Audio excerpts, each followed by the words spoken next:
Hindi raw ba ang sinabi ng Panginoong Jesucristo sa Juan 10:30 na ako at ang Ama ay iisa, ay nangangahulugang sila ay isa sa pagiging Diyos? Mga mahal na kaibigan, hindi po ang kahulugan nito ay isa sila sa pagka-Diyos. Hindi naman po sinabi ng Panginoong Jesucristo sa talatang ito na ako at ang Ama ay iisang Diyos.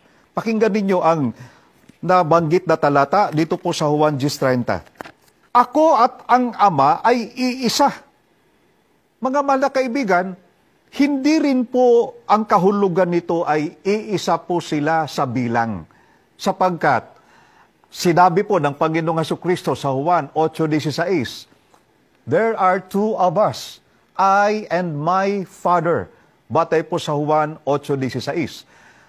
Ang pagpapakahulugan sa talatang Juan 10:30 na ang Ama at si Kristo ay isa sa pagiging Diyos, ay maling pakahulugan sapagkat magkaiba po ang kanilang likas na kalagayan. Ano po bang likas na kalagayan ng Diyos? Sa Juan 4:24, mababasa natin, ang Diyos ay Espiritu. Samantalang, mababasa natin sa Juan 8:40 na pahayag mismo ng Panginoong Jesucristo na siya po ay tao. Ano po ba ang pagkakaiba ng likas na kalagayang Espiritu sa likas na kalagayang tao? Ganito po ang paliwanag mismo ng Panginoong Jesucristo sa Lucas 24:39. Tingnan ninyo ang aking mga kamay at ang aking mga paa. Ako rin nga. Hipuin ninyo ako at tingnan. Sapagkat ang isang espiritu'y walang laman at mga buto na gaya ng inyong nakikita na nasa akin. Paliwanag po ang pagkakaiba. Ang espiritu po ay walang laman at mga buto. Hindi po nakikita. Ang Panginoong Jesucristo ay tao, may laman at may buto, kaya hindi po sila iisa sa pagiging Diyos sa likas na kalagayan. Kung gayon, mga mahal na kaibigan, sa ano po ba iisa ang Panginoong Jesucristo at ang Ama? Dapat nating mapansin na ang nakasulat mo sa Juan 10:30 ay konklusyon po ng Panginoong Jesucristo nang sabihin niya, ako at ang Ama ay iisa. At may pinanggalingang mga premise po ito. May konteksto po ang talatang ito. Ganito po ang mababasa natin sa mga sinundang talata. Juan 10:28, 29, tapos itutuloy natin ang 30. Ganito po ang pahayag. At sila'y binibigyan ko ng walang hanggang buhay, at kailan may hindi sila malilipol, at hindi sila aagawin ng sinuman sa aking kamay. Ang aking Ama na sa kanila ay nagbigay sa akin, ay lalong dakila kaysa lahat.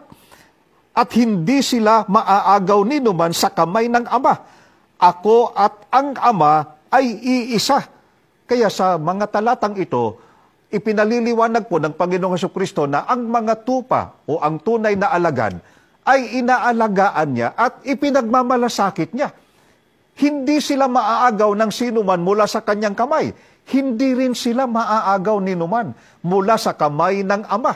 Kaya mga mahal na kaibigan, ang Ama at ang ating Panginoong Jesucristo ay iisa o nagkakaisa sa pag-aalaga at pagmamalasakit sa tupa. Hindi po iisa sa pagiging Diyos.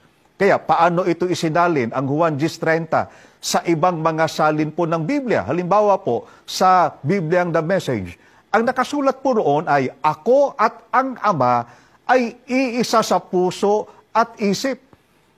Nakasulat naman sa Lamsa version ng Juan 10:30 na ako at ang Ama ay nagkakaisa. Kaya sa lahat po ng mga sumusubaybay sa palatuntunan ito ng Iglesia ni Cristo, welcome po kayo na magtungo sa pinakamalapit na sambahan ng Iglesia ni Cristo, at kung kayo po ay gustong magpatuloy sa pagsusuri, maaari kayong tumawag sa amin 981-4311. Uulitin ko po, 981-4311 para po kayo ay aming mapaglingkuran sa pamamagitan ng mga ministro at mga manggagawa sa Iglesia na inyong makakausap para kayo makarating sa tamang daan ng paglilingkod sa Panginoon Diyos. Hangad po namin ang kapayapaan ay ibiyaya ng Panginoon Diyos sa inyong sambahayan.